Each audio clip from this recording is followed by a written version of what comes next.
Hello, beautiful beings. Yesterday, the ancients asked me, why didn't you record any videos through the last several weeks, through this shed? And I just automatically said, because I didn't feel compelled to. And they said, yes, you did. Yes, I did. But the thought that I was going with when the thought would come in to record a video when I was struggling, bawling, sobbing my eyes out, the thought that intercepted it was, well, it's not possible for a thought to intercept being compelled by the divine to do something. It's just what was shedding was the idea, the thought that, man, you've been doing this ascension thing for a really long time now. You've made, like, the majority of your videos have been about your ascension. You should be further along. Do not make more videos about you struggling, about going, whatever you're going through. You should be through it by now.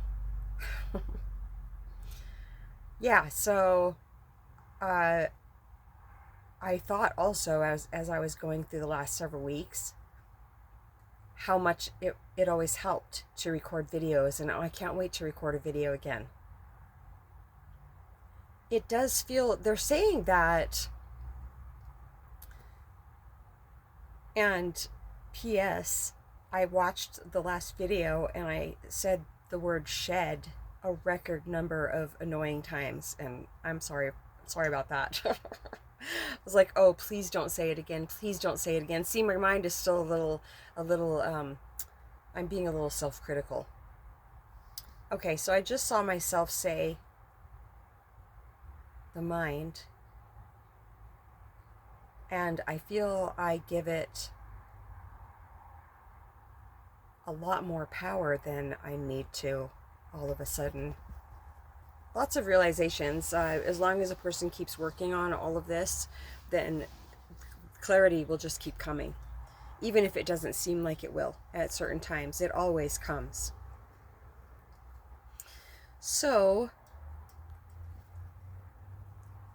I vow to the very best of my ability to keep recording videos. Oh, right. Yeah, no matter what state I'm in. They're saying because it helps me, and it also could help somebody else that's going through something similar. Because that's how I learn, is by, I'm a visual learner, and watching somebody else go through something and how they went through it, that's exactly what I want to see. So there has to be other people like me on the planet that it would be helpful for them to see how I resolve things that just feel really, really heavy and tough at that time. There's always a resolution. I never ever stay stuck in anything, even if it feels like I am for a really long time. I've never actually ever permanently stayed in any place, whether it be physical or mental, that I felt like I was going to be in forever. I don't ever say that anymore now, is I'm going to feel like this forever, because I know that I won't, even when it feels like I will. So they're saying that the reason that I didn't think I felt compelled to record a video was because I was unconscious a lot of the time. But I was aware of it, though.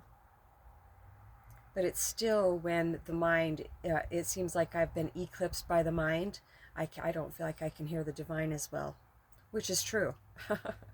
But the divine never stops talking to me. I can hear the ancients as well. I just don't feel like, it's a little bit different dialogue when I'm going through something or something's going through me. They are incredibly supportive, and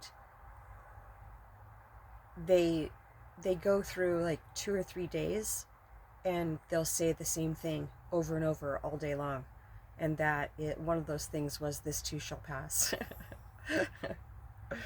And I thank them, and I appreciate them so much, because they've just brought me so much comfort.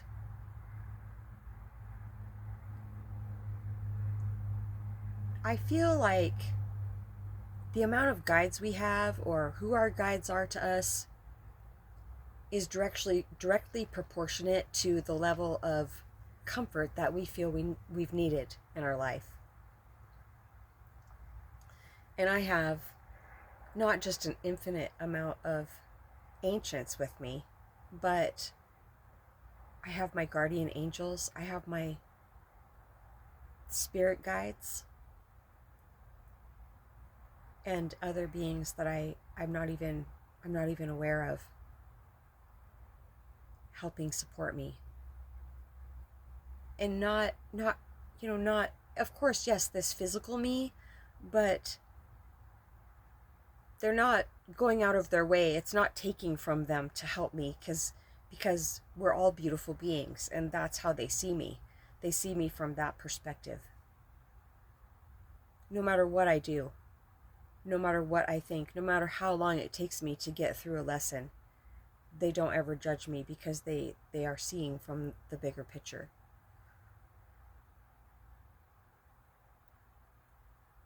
I was going in the grocery store this afternoon after I got done cleaning, and right before I got in the doors, I said, I don't usually say God, but sometimes I just do. I said, God, can I please have a hug?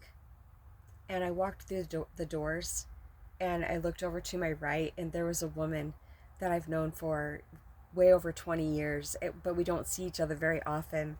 But every time we do, it's such a loving interaction, and we're so happy to see each other. And there she was.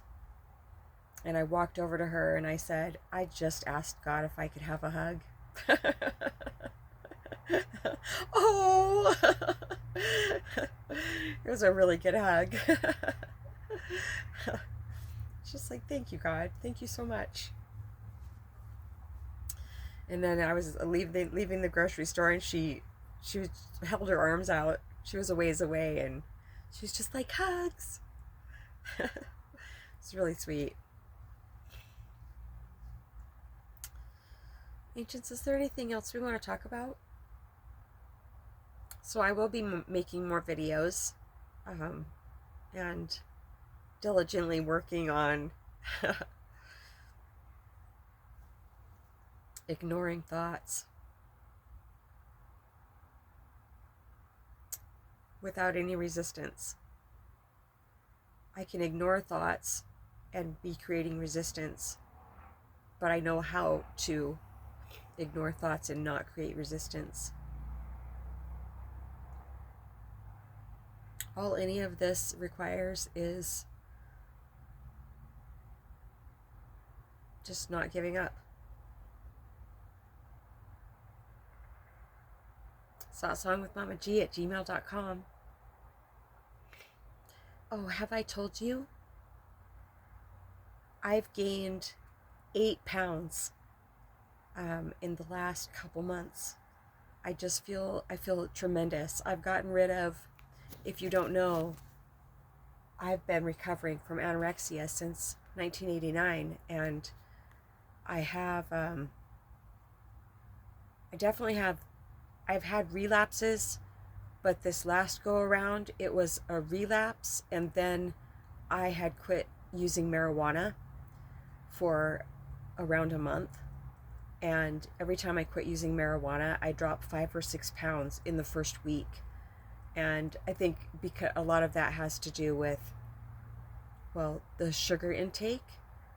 Well, I eat waffles almost every single night with Nutella on butter and Nutella. That's plant butter. And, butter and honey, stuff like that. And when I at times when I quit using marijuana, for the first couple weeks, I don't have an appetite. It's very difficult to eat. And so I lose a lot of weight. And so I was 8 pounds down and not feeling good at all. But now, oh, it's so wonderful. And I have some clothes over there in a pile for my second daughter. Because I'm getting rid of anything. The focus for me is my stomach. It's always been that. for some reason, when I think about what society has taught me, it's that I should have big boobs, a big butt, and no stomach. It's just not reality. And so I've been getting rid of anything that accentuates my stomach, any shirt that feels too tight at all on my stomach, anything, pants that make me feel like I'm aware of my stomach. Okay, that is literally the fifth bumblebee that I have seen already this year. What a phenomenal sign that is. I mean, it's more than I've seen all summer for many, many summers now. And it's still spring. It's just such a beautiful sign. So I'm growing, and sometimes there are growing pains. But it's okay because I signed up for this, and I feel we all did. So Ocean said, when I told Ocean that I feel like it's true that before we came here, when we were all still at home, we signed up for the life that we were going to have. And she said that she must have been drunk when she signed up for hers.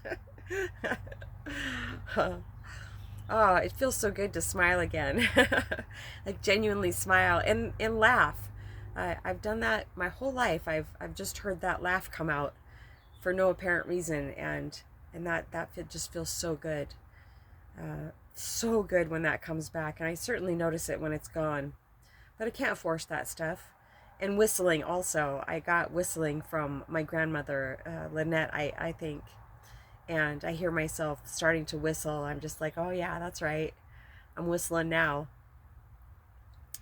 So, yeah, so many thoughts. I'm starving so many. Like one just now, what was the one that just now came in? So I'm so good at it that it already started disappearing, which is fine. It was just another self-defeating thought that has been up recently. And it all seems so real, doesn't it? But who's saying it to us? It's not us. What did I ask you guys this afternoon? A thought popped in, and I saw it so clearly. I saw the thought pop in, and then I saw myself go, oh, yeah, that's a good idea. And then I said, wait a minute. Who just answered that thought? Who just said, oh, that's a good idea?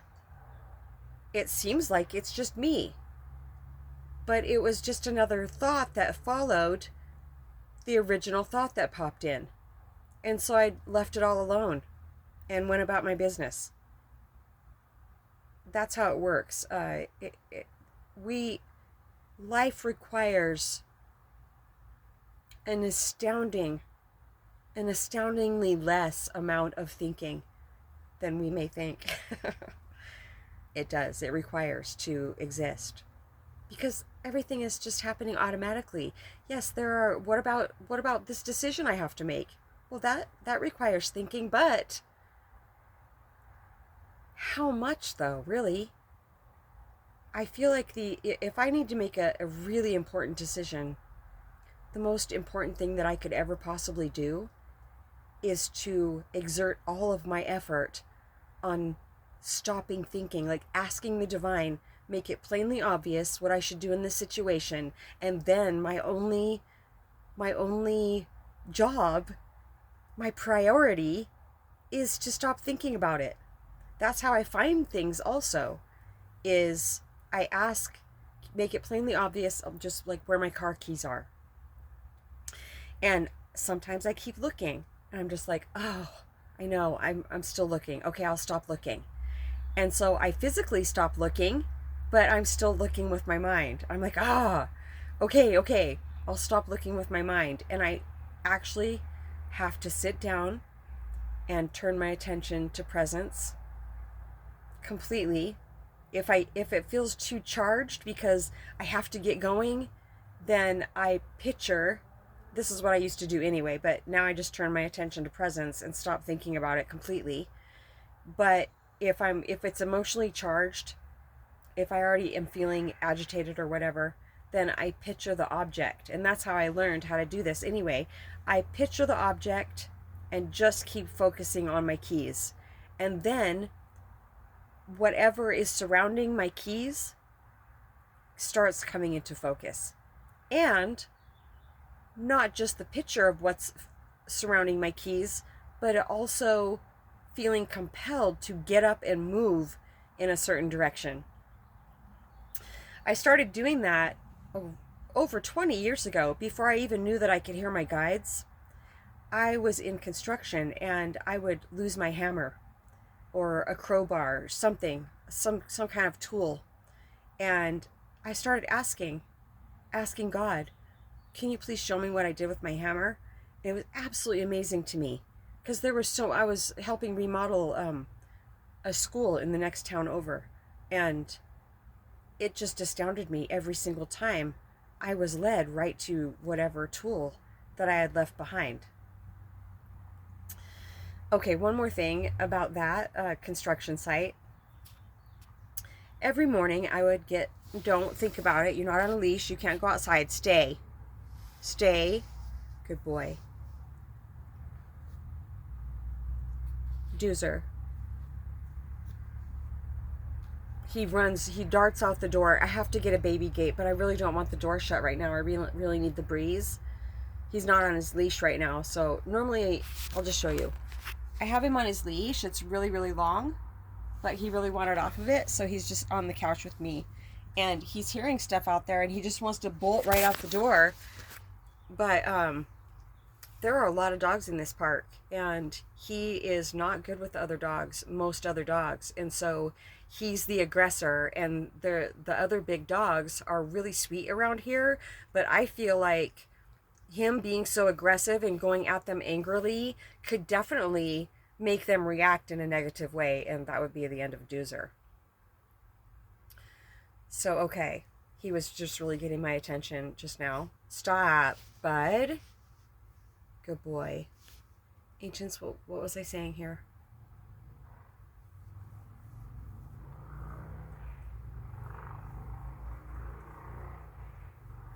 Thank you. So I would get to work at this school that we were remodeling, and I would start the great all up, and I called it my big blue stallion. And I would go into the school, and I would go up 2 or 3 flights of stairs, and I would open these huge doors that they had made, and so I would open those up and then go get back on my great all, and I would lift the garbage. Like, they had made me just this huge garbage bin that I could, out of plywood, that I could hoist up there and then scrap out the school. And so I would do that morning after morning. And one morning I got there, and I got my great all, and I parked it there, and I looked up, and there were windows instead of those doors. And I was just like, well, why does the saying go, when one door closes, a window opens? Why isn't it another door? And I was just wondering that, and I asked the question, why is it like that, God? And I also asked a few other people if they knew, and they just looked at me like I had 3 heads. I was the only female working on this construction site. And anyway, so about 3 hours later, I was walking and doing something. I wasn't even thinking about it, and in came so clearly, it's the window of opportunity leading to the next door. It's just like, wow, that's so true. That just came in so clearly. And that's how it is now with the ancients. It just comes in so clearly. Yeah. And I know now, even when I feel eclipsed by the mind, which is, that's a thing of the past now. It really is. I always know that they're still with me. I always know that I'm not alone. even though I may feel like I am. I think that's it for now. I'll be talking to you again really soon. satsangwithmamaji@gmail.com. We love you so much.